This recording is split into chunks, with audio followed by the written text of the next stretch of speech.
Hello everyone, welcome to FOC classes. आज की video में हम class 12 employability skills chapter 4 entrepreneurship skills के इंपॉर्टेंट टॉपिक्स को कवर करने वाले हैं। So let us start the video.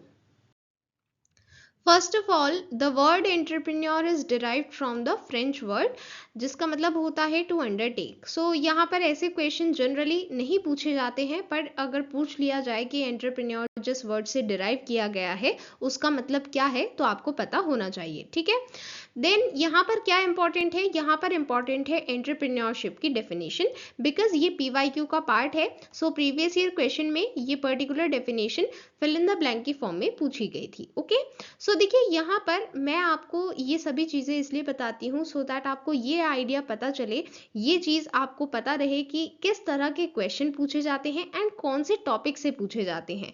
तो जब आपको कुछ बताया जा रहा है तो आप उसको ध्यान से सुने। ठीक है, अगर आपको नोट करना है तो आप नोट भी कर सकते हैं। ओके, तो देखिए यहाँ पर जैसा कि मैंने आपको बताया एंटरप्रेन्योरशिप की डेफिनेशन इंपॉर्टेंट है। तो आपको हो सकता है कि ये डेफिनेशन बड़ी लगे या फिर आपसे लर्न ना हो पाए, तो आप इस डेफिनेशन को भी लर्न कर सकते हैं। ठीक है, जो भी आपके लिए इजी है आप उसको लर्न कर लें। बाकी आपको पता होना चाहिए कि कौन सी डेफिनेशन में क्या लिखा है, सो दैट अगर ये फिल इन द ब्लैंक की फॉर्म में पूछी जाए तो आपको पता हो कि इसका आंसर क्या है। ठीक है, तो सबसे पहले एंटरप्रेन्योरशिप को कोल ने डिफाइन किया है एक पर्पसफुल एक्टिविटी की तरह जिसे हम शुरू करते हैं, उसे मेंटेन रखते हैं and aggrandise profit oriented business. मतलब इसी एक्टिविटी के थ्रू हम अपने बिजनेस को बनाते हैं एंड इसी बिजनेस से हम प्रॉफिट अर्न करते हैं। ओके, सो ऐसी पर्पसफुल एक्टिविटी को हम कहते हैं एंटरप्रेन्योरशिप। ओके, इसके बाद नेक्स्ट डेफिनेशन में एंटरप्रेन्योरशिप को एक इकोनॉमिक प्रोसेस की तरह डिफाइन किया गया है, जहां या तो हमारे पास एक आइडिया होता है या फिर एक अपॉर्चुनिटी होती है। इन दोनों में से जो भी हमारे पास है हम उसे इम्प्लीमेंट करते हैं। उसे इम्प्लीमेंट करते हुए हम बहुत ज़्यादा सर्टेन नहीं हैं, मतलब हम बहुत ज़्यादा श्योर नहीं हैं कि हमें प्रॉफिट होगा या लॉस होगा, बट फिर भी इसी अनसर्टेनिटी में हम अपना काम करते रहते हैं। जितनी रिसोर्सेज हमारे पास अवेलेबल हैं हम उनका इफेक्टिव यूटिलाइजेशन करते हैं। मतलब जो सबसे बेस्ट वे है यूटिलाइज करने का, ऐसे वे में उन्हें यूटिलाइज करते हैं सो दैट हम प्रॉफिट अर्न कर पाएं। ठीक है, बट येस उसमें अनसर्टेनिटी भी रहेगी, मीन्स हम पूरे श्योर नहीं है कि प्रॉफिट ही होगा, बट हम पूरी कोशिश कर रहे हैं कि प्रॉफिट होना चाहिए। ओके, सो ऐसे इकोनॉमिक प्रोसेस को हम कहते हैं entrepreneurship. Okay, then next topic, यहाँ से क्वेश्चन बन सकता है what are the characteristics of entrepreneurship. अभी हमने डेफिनेशन पढ़ी है, उसी डेफिनेशन की हेल्प से हम यहाँ पर कैरेक्टरिस्टिक्स भी मेंशन कर सकते हैं। तो सबसे पहले कैरेक्टरिस्टिक है एंटरप्रेन्योरशिप एक ऐसी इकोनॉमिक एक्टिविटी है जिसे हम यूज करते हैं एक ऑर्गेनाइजेशन को क्रिएट, डेवलप एंड मेंटेन करने के लिए। एंड ये कैसी ऑर्गेनाइजेशन है, प्रॉफिट ओरिएंटेड, मींस अल्टीमेटली हमारा गोल है कि हम प्रॉफिट अर्न कर पाए।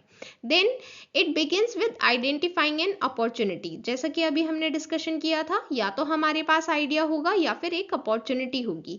तो ये कैसी अपॉर्चुनिटी है, एक ऐसी अपॉर्चुनिटी है जहां हमें पता है कि हमारे अंदर ये पोटेंशियल है कि हम ऐसे कोई भी चीज सेल करें, उससे प्रॉफिट अर्न करें मार्केट में। यही हमारी अपॉर्चुनिटी है एंड इस अपॉर्चुनिटी को हमें आइडेंटिफाई करना होगा। Then it deals with optimization in utilization of resources. तो जैसा कि अभी हमने बात की थी इफेक्टिव यूटिलाइजेशन, तो उसी को यहाँ पर बताया गया है ऑप्टिमाइजेशन। तो ऑप्टिमाइजेशन का मतलब होता है किसी भी चीज को सबसे बेस्ट इफेक्टिव वे में करना। ठीक है, सो यहाँ पर आपके पास जितने भी रिसोर्सेज अवेलेबल हैं आप उन सभी को इफेक्टिव वे में यूटिलाइज करेंगे। Then it is the ability of an enterprise and an entrepreneur to take risk. जैसा कि मैंने आपको बताया कि हमेशा जरूरी नहीं है कि प्रॉफिट हो सकता है कि लॉस भी हो जाए, तो इसका मतलब है कि आपको रिस्क लेने की एबिलिटी डेवलप करनी होगी। ओके, देन पीवाईक्यू में ट्रू एंड फॉल्स की फॉर्म में ये स्टेटमेंट पूछी गई है, entrepreneurship is considered to be both an art and a science. तो आप यहाँ पर बता सकते हैं कि ये स्टेटमेंट ट्रू है। सो अगर ये सेम स्टेटमेंट आपसे डिस्क्रिप्टिव क्वेश्चन की फॉर्म में पूछी जाती है, मतलब यहाँ पर आपसे पूछा जाता है कि एंटरप्रेन्योरशिप एक आर्ट भी है और साइंस भी है, इसको रीजन के साथ एक्सप्लेन करना है, तब आप क्या रीजंस देंगे। तो सबसे पहले आप एक्सप्लेन करेंगे कि ये साइंस है क्योंकि यहाँ पर कुछ स्पेसिफिक स्टेप्स होते हैं जो एक रिजल्ट को अचीव करने के लिए रिक्वायर्ड होते हैं। जैसे अगर हम बात करें एंटरप्रेन्योरशिप की, अगर आपको एंटरप्रेन्योर बनना है तो सबसे पहला स्टेप क्या होगा, आपको इनिशिएटिव लेना होगा, राइट। आपके पास आइडिया होगा या फिर अपॉर्चुनिटी होगी एंड उसके लिए आपको इनिशिएटिव लेना होगा। तो ये हो गया आपका फर्स्ट स्टेप। फिर सेकेंड स्टेप होगा कि आप एक्शन प्लान बनाएंगे। तो इस तरह से आपके पास स्पेसिफिक स्टेप्स हैं, जिस वजह से हम कह रहे हैं कि एंटरप्रेन्योरशिप एक साइंस है। फिर हम ये क्यों कह रहे हैं कि एंटरप्रेन्योरशिप एक आर्ट भी है, क्योंकि यहाँ पर सिर्फ और सिर्फ जो स्टेप्स हैं वो इम्पॉर्टेंट नहीं है, ये भी इम्पॉर्टेंट है कि हम उनको कितना स्किलफुली एग्जीक्यूट करते हैं, मतलब हमारे पास कितने स्किल्स हैं उस सब्जेक्ट मैटर को यूज करने के। हमें पता तो है कि हमें इनिशिएटिव लेना है, तो वो हमें सब्जेक्ट की नॉलेज है, बट हमें ये नहीं पता कि एक्चुअल लाइफ में मींस रियल लाइफ में उसकी क्या एप्लीकेशंस हैं, किस तरह से उसे अप्लाई करना है, तो हम इतने स्किलफुल नहीं हैं। बट अगर हमें पता है, इसका मतलब हमारे पास ये स्किल है कि हम उस सब्जेक्ट मैटर को रियल लाइफ में यूज कर पाए, ठीक है। सो इसलिए हम कहते हैं कि एंटरप्रेन्योरशिप एक आर्ट भी है, ठीक है। सो यहाँ पर एंटरप्रेन्योरशिप एक आर्ट भी है और एक साइंस भी है, और इसका एक्सप्लेनेशन इस तरह से आप दे सकते हैं, okay. Then next question can be asked, what are the qualities of a successful entrepreneur? यहाँ से PYQ भी पूछे गए हैं। तो सबसे पहली क्वालिटी है इनिशिएटिव। मीन्स अगर आपको सक्सेसफुल बनना है तो आपको पहले उस चीज को स्टार्ट करना होगा। अगर आपको रेस में फर्स्ट आना है तो आपको भागना स्टार्ट करना होगा, बिना भागे तो आप रेस में फर्स्ट नहीं आएंगे, राइट। तो उसी तरह से अगर आपको एक सक्सेसफुल एंटरप्रेन्योर बनना है तो सबसे पहले आपको एक्शन लेना होगा, आपको इनिशिएटिव लेना होगा, okay. Then willingness to take risk. आपको पता है कि जब आप रिस्क लेते हैं तो दो चांस है कि आपके पास प्रॉफिट भी हो सकता है और लॉस भी हो सकता है, बट कुछ लोग लॉस होने के डर से इस रिस्क को ही नहीं लेते कि अगर हमने रिस्क नहीं लिया तो लॉस भी नहीं होगा। बट ऐसे में क्या हुआ, ऐसे में जो प्रॉफिट होने का चांस था आपने उसको भी मिस कर दिया, राइट। सो आपको रिस्क तो लेने होंगे, बिकॉज उससे प्रॉफिट भी हो सकता है एंड लॉस भी हो सकता है। बट अगर लॉस हो गया तब क्या करेंगे, तब हम उसका रिग्रेट ना करते हुए हम उससे सीखेंगे कि हमने कहाँ पर गलती की, हम जो फेल हुए हैं, जो फेलियर हमारे बिजनेस ने फेस किया है उसकी वजह क्या थी, एग्जैक्टली क्या रीजन रहा, वो सभी चीजें आप आइडेंटिफाई करेंगे। मोटिवेटेड रहेंगे, सेल्फ कॉन्फिडेंट रहेंगे, हार्ड वर्क करते रहेंगे एंड अपने डिसीजन मेकिंग एबिलिटी को इम्प्रूव करेंगे। बिकॉज जब भी हमारे पास रिस्क लेने की जो भी सिचुएशन होती है उसमें मेन क्या होता है, उसमें मेन होता है हमारा डिसीजन। अगर हम डिसीजन प्रॉपर लेंगे एंड टाइमली लेंगे तो जो लॉस के चांसेस हैं वो बहुत मिनिमाइज हो जाते हैं। तो इसलिए हमें अपने डिसीजन मेकिंग एबिलिटी को इम्प्रूव करना होगा, okay. Then next topic, types of entrepreneur. ये बहुत इंपॉर्टेंट टॉपिक है, पीवाईक्यू में हर साल यहाँ से क्वेश्चन पूछे गए हैं एंड इंपॉर्टेंट टॉपिक है, आप मिनिमम 1 क्वेश्चन यहाँ से एक्सपेक्ट कर सकते हैं। सो सबसे पहले सर्विस एंटरप्रेन्योर, ऐसे एंटरप्रेन्योर जो अपनी सर्विस को न्यू मार्केट या फिर एग्जिस्टिंग मार्केट में प्रोवाइड करते हैं। देन बिजनेस एंटरप्रेन्योर जो बिजनेस करते हैं, मीन्स यहाँ पर ये सिर्फ बिजनेस एंड ट्रेडिंग एक्टिविटीज ही करते हैं, कोई मैन्युफैक्चरिंग का काम नहीं है, हम कोई चीज बना नहीं रहे हैं, हम सिर्फ उसका बिजनेस कर रहे हैं। देन इंडस्ट्रियल एंटरप्रेन्योर मींस एक मैन्युफैक्चरर, मींस जो कस्टमर्स की नीड्स को आइडेंटिफाई करता है एंड उन्हीं नीड्स के अकॉर्डिंग प्रोडक्ट्स या सर्विसेज को क्रिएट करता है। तो बेसिकली यहाँ पर ये चीज़ों को मैन्युफैक्चर करते हैं, इसलिए हम इन्हें कह रहे हैं industrial entrepreneur, okay. Then agricultural entrepreneur जो एग्रीकल्चर की फील्ड में है एंड ये ट्राई करते हैं कि यील्ड को मैक्सिमम कर पाए, मींस जो आउटपुट मिल रहा है एग्रीकल्चर के थ्रू वो मैक्सिमाइज हो पाए। देन टेक्निकल एंटरप्रेन्योर्स जो अपनी टेक्निकल एक्सपर्टीज को यूज करते हैं मशीन टूल्स एंड मेथड्स बनाने के लिए। देन नॉन टेक्निकल एंटरप्रेन्योर अपनी एक्सपर्टीज यूज करते हैं टेक्निकल एंटरप्रेन्योर्स के लिए मार्केट बनाने में। देन प्रोफेशनल एंटरप्रेन्योर ऐसे एंटरप्रेन्योर होते हैं जो बिजनेस स्टार्ट करते हैं, उसे सेल्फ सस्टेन्ड बनाते हैं, मींस वो बिजनेस अब खुद से चल पाए एंड तब वो उसे सेल कर देते हैं, मींस किसी और को वो बिजनेस बेच देते हैं एंड फिर एक न्यू बिजनेस स्टार्ट करते हैं। सो बेसिकली जो इनका प्रोडक्ट है जो ये किसी और को सेल कर रहे हैं वो खुद में एक बिजनेस है एंड फिर ये उस बिजनेस को किसी और को सेल कर देते हैं एंड फिर से सेम साइकिल को फॉलो करते हैं, तो इसलिए इन्हें बोलते हैं professional entrepreneur. Then IT entrepreneur कौन होते हैं? जो आईटी मींस इंफॉर्मेशन टेक्नोलॉजी की फील्ड में एंटरप्रेन्योर बनते हैं। ओके, देन जब वुमेन एंटरप्रेन्योरशिप करती हैं तब वो वुमेन एंटरप्रेन्योर कही जाती हैं। देन सोशल एंटरप्रेन्योर जब हम सोसाइटी की डेवलपमेंट के लिए वर्क करते हैं। देन फैमिली बिजनेस एंटरप्रेन्योर मतलब जब एक फैमिली बिजनेस रन करती है, उसे सक्सेसफुली पास करती है नेक्स्ट जनरेशन को, एंड जो नेक्स्ट जनरेशन है वो होगी फैमिली बिजनेस एंटरप्रेन्योर, मींस वो अपनी फैमिली बिजनेस को ही रन कर रही है। देन फर्स्ट जनरेशन एंटरप्रेन्योर मतलब जिसकी फैमिली में कोई एंटरप्रेन्योरशिप बैकग्राउंड नहीं है, उसकी फैमिली में किसी ने भी एंटरप्रेन्योरशिप को परस्यू नहीं किया है, वो पहला ऐसा पर्सन है जो एंटरप्रेन्योर बना है, तब वो होगा first generation entrepreneur. Okay, then next topic functions of an entrepreneur, important topic है, यहाँ से भी प्रीवियस ईयर क्वेश्चंस पूछे गए हैं। सबसे पहला है आइडेंटिफाइंग एंटरप्रेन्योरियल अपॉर्चुनिटी, मींस आपको सबसे पहले अपॉर्चुनिटी आइडेंटिफाई करनी होगी, आप कहाँ पर अपना बिजनेस सेटअप कर सकते हैं, क्या प्लान है, क्या मार्केट है, आपको हर चीज़ को आइडेंटिफाई करना होगा। Then turning ideas into action, means सिर्फ आइडिया ही नहीं, उसको एक्शन मींस रियलिटी में भी कन्वर्ट करना होगा। जो आपने आइडिया सोचा है आपको उसे रियलिटी में इम्प्लीमेंट करना होगा।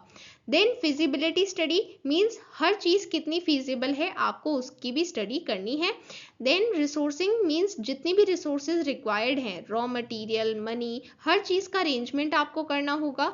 देन आपको एंटरप्राइज सेटअप करना होगा, उसे मैनेज करना होगा, जो भी लीगल फॉर्मेलिटीज हैं, वहाँ पर एम्प्लॉयज़ को किस तरह से हायर करना है, हर चीज़ को आपको मैनेज करना होगा। देन ग्रोथ एंड डेवलपमेंट, फिर जब एक बार मैनेज आपने कर लिया है प्रॉपरली, मींस आपने सभी एम्प्लॉयज़ को हायर कर लिया है, तो फिर आपको उसकी ग्रोथ एंड डेवलपमेंट पर फोकस करना होगा, किस तरह से आप उसमें प्रॉफिट अर्न करेंगे, अपने कस्टमर्स को और ज़्यादा बेटर सर्व करेंगे, इस चीज़ पर फोकस करना होगा। Okay, then what motivates an entrepreneur? First is standard of excellence, means जब एक एंटरप्रेन्योर कोई भी काम करता है, कोई सर्विस क्रिएट करता है या फिर कोई प्रोडक्ट क्रिएट करता है, तो वो एक एक्सीलेंस स्टैंडर्ड सेट करता है, सो दैट वो उस एक्सीलेंस को अचीव कर पाए, उस स्टैंडर्ड को अचीव कर पाए, एंड फिर जब वो उसे अचीव कर लेता है तो फिर वो उस स्टैंडर्ड को थोड़ा और हाई सेट करता है, सो दैट जब उसके कस्टमर्स को वो प्रोडक्ट या सर्विस सर्व हो तब वो सेटिस्फाइड रहें। देन यूनिकनेस मींस हमेशा एंटरप्रेन्योर को यूनिक रहना है, किसी और को कॉपी नहीं करना है, अपने यूनिक आइडियाज़ के साथ अपने कस्टमर्स को सर्व करना है। Then focus on long term goals, means आपको सिर्फ शॉर्ट टर्म पर फोकस नहीं करना कि मुझे कल क्या फ़ायदा होने वाला है, परसों क्या फ़ायदा होगा, आपको फोकस करना है कि आपके बिजनेस के लिए लॉन्ग रन में क्या अच्छा है, आपको उस चीज़ के साथ कंटिन्यू करना है। Then need to influence, means आप जो भी काम कर रहे हैं वो इतना ज़्यादा इन्फ्लुएंशियल होना चाहिए, पॉजिटिव होना चाहिए कि बाकी सभी लोग भी उससे इन्फ्लुएंस हो एंड सोसाइटी के लिए कुछ अच्छा करने के लिए इंस्पायर हो। Then identifying opportunity and risk taking, means आपको अपॉर्चुनिटी आइडेंटिफाई करनी होगी और रिस्क लेना होगा, बिकॉज जैसा कि अभी हमने डिस्कशन किया कि जब तक आप रिस्क नहीं लेते तब तक प्रॉफिट का चांस भी आप नेग्लेक्ट करते हैं, so you have to take risk also. Okay, then next question can be asked, what are the barriers to entrepreneurship? अगर simply barriers word mentioned है, मतलब कोई classification नहीं given है, तो आप ये सभी barriers mention कर सकते हैं। सबसे पहला है अनसपोर्टिव बिजनेस एनवायरनमेंट, मींस जहाँ पर आप काम करते हैं वो इतना ज़्यादा सपोर्टिव नहीं है, हो सकता है कि वहाँ पर करप्शन ज़्यादा हो, या फिर वहाँ पर जो आपके कॉम्पिटिटर्स हैं वो ऑलरेडी बहुत स्ट्रांग हैं, तो यहाँ पर आपको इतना ज़्यादा सपोर्ट नहीं मिल पाएगा अपने बिजनेस को रन करने के लिए। Then skilled workforce challenge, means आपके पास जो वर्कफोर्स है, जो लोग आपके लिए काम करते हैं, आप ने जिन लोगों को हायर किया है आपके एम्प्लॉयज, वो इतने ज़्यादा स्किल्ड नहीं है। Then market entry regulations, means rules and regulations बहुत ज़्यादा हैं या फिर टैक्स रेगुलेशंस बहुत ज़्यादा हैं, जिसकी वजह से आपको अपने बिजनेस रन करने में प्रॉब्लम हो रही है। Then shortage of capital, means आपके पास इतने मनी रिसोर्सेज नहीं है कि आप अपने बिजनेस में इन्वेस्ट कर पाएं। देन आपके पास ऐसा माइंडसेट या ट्रेनिंग नहीं है। Then aversion to risk, means आप रिस्क लेने से डरते हैं। देन अगर आपसे स्पेसिफिकली पूछा जाता है एनवायरमेंटल बैरियर्स या फिर पर्सनल बैरियर्स के बारे में, तो आप ये सभी भी मेंशन करेंगे। जो अभी मैंने आपको बताए बैरियर्स वो आपके सेकंड पीडीएफ में गिवन है एंड ये फर्स्ट पीडीएफ में गिवन है। पहले भी मैंने आपको फर्स्ट एंड सेकंड पीडीएफ के बारे में बताया है, बट यस यहाँ पर जो भी इंपॉर्टेंट है वो सभी चीज़ें हम डिस्कस कर रहे हैं। Let us discuss the environmental barriers. तो सबसे पहला है लैक ऑफ एडिक्वेट रिसोर्सेज और रॉ मटेरियल। मींस जो भी रॉ रिसोर्सेज रिक्वायर्ड हैं, रॉ मटेरियल रिसोर्सेज की रिक्वायरमेंट है वो आपके पास नहीं है, स्किल्ड लेबर नहीं है, मशीनरी नहीं है, इंफ्रास्ट्रक्चर नहीं है, या फिर मनी रिसोर्सेज नहीं है। ये सभी एनवायरमेंटल बैरियर्स होते हैं। देन पर्सनल बैरियर्स क्या होते हैं? Self doubt. मीन्स आपको खुद पर डाउट है, आप रिस्क लेने से डरते हैं, आप सोचते हैं कि पता नहीं मेरी जो डिसीजन मेकिंग एबिलिटी है वो अच्छी है या फिर नहीं, मैंने जो रिस्क लिया है उससे प्रॉफिट होगा या लॉस होगा, मतलब आप सेल्फ डाउट की वजह से ही बैरियर फेस कर रहे हैं। Then forming a team and team work. Means आप एक एंटरप्रेन्योर तो बन गए हैं, बट कभी भी आप पूरे बिजनेस को खुद रन नहीं कर सकते, आपको अपने अंडर कुछ लोग हायर करने होंगे, आपको एक टीम बनानी होगी, आपको टीम वर्क करना होगा। तो सबसे पहला टास्क तो है कि आप एक अच्छी टीम बनाएं। अगर आप अच्छी टीम नहीं बना पाए वो भी एक प्रॉब्लम है, और अच्छी टीम बना ली बट आपको उसके साथ काम करना नहीं आता तो वो भी एक प्रॉब्लम है। Okay, then fear as a barrier. आपको कभी कभी एंटरप्रेन्योरशिप में बहुत ज़्यादा फियर्स भी फेस करने होते हैं। मींस आपको खुद से ही हर चीज़ का डर लगने लगता है, जैसे फियर ऑफ फेलियर। आपको लगता है कि अगर आपका बिजनेस फेल हो गया तो क्या होगा। Then fear of the unknown. Means आगे क्या होगा ये तो किसी को भी नहीं पता, बट फिर भी आप उस चीज़ से डर रहे हैं कि पता नहीं आगे क्या हो जाएगा। Then not being an expert. Means हर किसी को यही लगता है कि अभी तो हमने ये काम स्टार्ट किया है, हम इसमें एक्सपर्ट तो है नहीं, फिर हम इस काम को आगे कैसे बढ़ाएंगे। तो हमें हमेशा यही डर लगा रहता है कि हम एक्सपर्ट नहीं हैं। Then uncomfortable situations. मींस हमें लगता है कि हमारा बिजनेस हमें किसी न किसी ऐसी सिचुएशन में डाल देगा जो बहुत अनकंफर्टेबल होगी, एंड फिर उस अनकंफर्टेबल सिचुएशन से बाहर आना या फिर उसको सफर करना बहुत मुश्किल रहेगा। तो ऐसी सिचुएशन ना आए इसलिए हम बिजनेस में एंटर कर ही नहीं रहे हैं। Then risk taking. मींस हम रिस्क नहीं लेना चाहते, हम सोचते हैं कि अगर रिस्क लिया तो लॉस भी हो सकता है, बट हम ये भूल जाते हैं कि रिस्क लिया तो प्रॉफिट भी हो सकता है। तो लॉस ना हो इसके लिए आप प्रॉफिट का चांस कैसे मिस कर सकते हैं, बट फिर भी आपको उसका डर है कि आप रिस्क नहीं लेंगे। देन कुछ गवर्नमेंट स्कीम्स हैं जो एंटरप्रेन्योर्स को सपोर्ट करने के लिए अवेलेबल हैं, लाइक गवर्नमेंट मुद्रा योजना, credit guarantee scheme, stand up India scheme. ये सभी स्कीम्स के नेम्स आपसे एग्जाम में पूछे जा सकते हैं, इंपॉर्टेंट हैं। Okay, then wage employed person कौन होता है? जो किसी और के लिए काम करता है एंड उसके लिए उसे पेमेंट मिलती है, उसे सैलरी मिलती है, उसे हम कहते हैं wage employed person. Then entrepreneur कौन होता है? एक ऐसा पर्सन जो सेल्फ एम्प्लॉयड है। मींस वो किसी और के अंडर काम नहीं करता है, उसका खुद का बिजनेस है, वो उसे खुद रन करता है, खुद रिस्क लेता है एंड खुद ही न्यू आइडियाज को ट्राई करता है। Then next topic startup. यहाँ से क्वेश्चन पूछा गया है प्रीवियस ईयर क्वेश्चंस में, व्हाट इज स्टार्टअप, एंड ये इंपॉर्टेंट टॉपिक है। स्टार्टअप एक ऐसी कंपनी है जो अभी बिल्कुल स्टार्ट हुई है, फर्स्ट स्टेज ऑफ ऑपरेशन में है। देन जनरली इसे क्योंकि अभी जस्ट स्टार्ट किया गया है तो शुरू में तो जो इसके फाउंडर्स होंगे वही इसे फाइनेंस करेंगे, बट फिर इसे बाहर से भी इन्वेस्टमेंट मिलने लगती हैं। इसे मिनिमम इन्वेस्टमेंट के साथ स्टार्ट किया जा सकता है। देन अगर हम बात करें कि गवर्नमेंट ऑफ इंडिया ने स्टार्टअप्स के लिए क्या इनिशिएटिव लिया है, तो इसका नेम है स्टार्टअप इंडिया, एंड ये इंपॉर्टेंट है, एग्जाम में पूछा जा सकता है। ये गवर्नमेंट ऑफ इंडिया का इनिशिएटिव है सो दैट इंडिया में भी स्टार्टअप बिजनेस ग्रो कर पाए। ओके,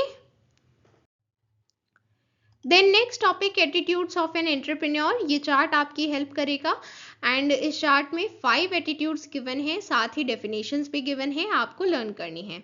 सबसे पहला है डिसिसिवनेस। मींस आप कितनी जल्दी और कितने सही डिसीजंस लेते हैं, ये एबिलिटी होती है डिसिसिवनेस। देन टेकिंग इनिशिएटिव, मतलब आप दूसरों से पहले किसी भी सिचुएशन में एक्ट करें, रिस्पॉन्सिबिलिटी ले, सही एक्शन ले, this is called initiative. Then interpersonal skills means दूसरों के साथ काम करने की ability. Then organisational skills means अपने टाइम, एनर्जी एंड रिसोर्सेज को इफेक्टिवली यूटिलाइज करना सो दैट हम अपने गोल्स को अचीव कर पाएं। देन परसिवियरेंस मीन्स अगर कोई चीज़ डिफिकल्ट है तब भी हम उसे करने में लगे हुए हैं एंड हम उसे कंप्लीट करके ही मानेंगे, that is called perseverance. Okay, then attitudes and competencies के लिए यहाँ पर एक फ्लो चार्ट गिवन है, काफ़ी इंपॉर्टेंट है। सबसे पहले डिसिसिवनेस, आपको खुद को जानना होगा, अपॉर्चुनिटी को आइडेंटिफाई एंड एनालाइज करना होगा। ऐसा करने पर आपको प्रॉब्लम का पता चलेगा एंड आप उसे सॉल्व कर पाएंगे। देन इनिशिएटिव, आपको सबसे पहले ये रियलाइज करना है कि आप एक्शन ले सकते हैं, आपको सेल्फ कॉन्फिडेंट रहना है एंड एक्शन लेना है। देन इंटरपर्सनल स्किल्स डेवलप करने के लिए आपको लिसनिंग डेवलप करनी होगी, मीन्स दूसरों को सुनना और समझना होगा। बॉडी लैंग्वेज को पॉजिटिव रखना है, एटीट्यूड भी पॉजिटिव रखना है एंड स्ट्रेस को मैनेज करना है। देन परसिवियरेंस मीन्स हमें परसिवियरेंट रहने के लिए सबसे पहले हार नहीं माननी है। हो सकता है कि हम किसी चीज़ में फेल हो रहे हैं, पर हमें क्या करना है, हमें फेलियर से सीखना है। हमें सीखना है कि कहाँ पर हमारी गलती है, ऐसा क्या रीज़न है या फिर ऐसी क्या वजह है जिसकी वजह से हम फेल हो रहे हैं। उस वजह को फाइंड करके उसे सॉल्व करना है, उसका सॉल्यूशन ढूंढना है एंड फिर अपना नेक्स्ट अटेम्प्ट दोबारा हार्ड वर्क के साथ देना है। देन ऑर्गेनाइजेशनल स्किल्स, यहाँ पर हमें सबसे पहले टाइम मैनेजमेंट करना है, मीन्स हम अपने टाइम को किस तरह से इफेक्टिवली मैनेज करते हैं। देन गोल सेटिंग, हमें अपना गोल सेट करना है। एफिशिएंसी मीन्स हम जो भी काम कर रहे हैं या फिर जो भी रिसोर्सेज यूज़ कर रहे हैं सभी चीज़ें इफेक्टिव वे में यूटिलाइज होनी चाहिए। देन मैनेजिंग क्वालिटी मीन्स जो भी प्रोडक्ट या सर्विस हम प्रोवाइड करते हैं हमें उसकी क्वालिटी का भी ध्यान रखना चाहिए। ओके, देन लास्ट टॉपिक, यहाँ से क्वेश्चन बन सकता है what are the steps to creativity, answer होगा स्कैम्पर एक्रोनिम। सो यहाँ पर हम इस एक्रोनिम का डिस्कशन करने वाले हैं डिटेल में। ये सेकंड पीडीएफ में गिवन है एंड ये फर्स्ट पीडीएफ में डिस्कस्ड भी नहीं था, सो इसलिए हमने वहाँ पर डिस्कस नहीं किया है। एंड यहाँ पर हम इसे इसलिए डिस्कस कर रहे हैं बिकॉज इसके पूछे जाने की प्रोबेबिलिटी है। हाउएवर ये पीवाईक्यू में नहीं पूछा गया है, बट क्योंकि ये एक्रोनिम है तो पूछा जा सकता है। ओके, सबसे पहले हम यहाँ पर कौन सी क्रिएटिविटी की बात कर रहे हैं, बिकॉज हमारा चैप्टर है एंटरप्रेन्योरशिप स्किल्स, तो हम बात कर रहे हैं प्रोडक्ट क्रिएटिविटी के बारे में। मतलब हम प्रोडक्ट को किस तरह से क्रिएटिव बना सकते हैं, हमें ये यहाँ पर डिस्कस करना है। ठीक है, so S stands for substitute, means हम पूरे प्रोडक्ट को चेंज नहीं करेंगे, इंस्टेड उसके एक या दो पार्ट जो और ज़्यादा बेटर पार्ट से रिप्लेस हो सकते हैं, उनका सब्सटीट्यूट वहां पर आ सकता है और उसको और ज़्यादा क्रिएटिव बना सकता है, ऐसा सब्सटीट्यूट करना है। ठीक है, then C for combine means हम यहाँ पर कुछ ऐसा नया कॉम्बिनेशन ऐड कर सकते हैं जो इसमें कंबाइन होकर मीन्स इसके साथ मिलकर इस प्रोडक्ट को बेटर बना पाए। Then A for adapt means हो सकता है कि टाइम के साथ जो कस्टमर की प्रेफरेंसेस हैं वो चेंज हुई हैं, तो ऐसे में आपको इस प्रोडक्ट को अडेप्टेबल बनाना होगा कस्टमर के लिए, मीन्स आपको इसमें कुछ नेसेसरी मॉडिफिकेशंस करने होंगे। मॉडिफिकेशंस कैसे करेंगे, मॉडिफिकेशन करने के लिए आप उसका साइज, शेप, कलर जो भी स्पेसिफिक चेंज है वो आप वहां पर कर सकते हैं। Then P for purpose means आप उस चीज का पर्पस भी चेंज कर सकते हैं। लाइक अभी तक वो कंप्लीटली किसी और काम के लिए यूज होता था एंड अभी आप उसका पर्पस पूरा चेंज कर सकते हैं या फिर उसमें पर्पस ऐड कर सकते हैं, मींस वो जो अभी तक काम कर रहा था वो भी काम करेगा एंड साथ ही वो एक और काम भी कर सकता है। सो ऐसे में कस्टमर आपके प्रोडक्ट को ज्यादा प्रेफर करेंगे। देन आर फॉर रिवर्स और रीअरेंज, इस चीज को समझने के लिए आप एग्जाम्पल ले सकते हैं घर के रेनोवेशन का। जब आपको अपना घर रेनोवेट करना होता है तो कई बार ऐसा होता है कि हम पूरे घर को डीकंस्ट्रक्ट नहीं करते हैं बट उसके कुछ पार्ट्स को डीकंस्ट्रक्ट करते हैं। मतलब हम जैसे हमारा कोई स्पेसिफिक एरिया है, लाइक हमारा गार्डन एरिया है, हम उसको पूरा डीकंस्ट्रक्ट करेंगे, वहां पर जो भी चीजें थी उन सभी को हटा देंगे एंड फिर उनको एक नए तरीके से लगाएंगे या फिर उनकी डायरेक्शन चेंज चेंज कर देंगे, अपने घर में कुछ स्पेसिफिक जगह को चेंज कर देंगे। तो हमने पूरा प्रोडक्ट चेंज नहीं किया है, बट उसमें कुछ स्पेसिफिक चीज़ों की डायरेक्शन, ओरिएंटेशन चेंज की है, उसको रीअरेंज किया है, सो दैट वो और ज़्यादा क्रिएटिव बन पाए। सो इस तरह से हम उसको रीअरेंज भी कर सकते हैं। ओके, सो यहाँ पर हमने बात की स्कैम्पर एक्रोनिम के बारे में। सो आपको सिंपली क्या करना है, क्रिएटिविटी के लिए ये एक्रोनिम याद रखना है और साथ ही इसकी फुल फॉर्म भी याद रखनी है। Okay, so that was all for today. If you want to purchase all-in-one book or sample paper book for class 12 information technology code 802, you can check the links given in the description. Bye everyone.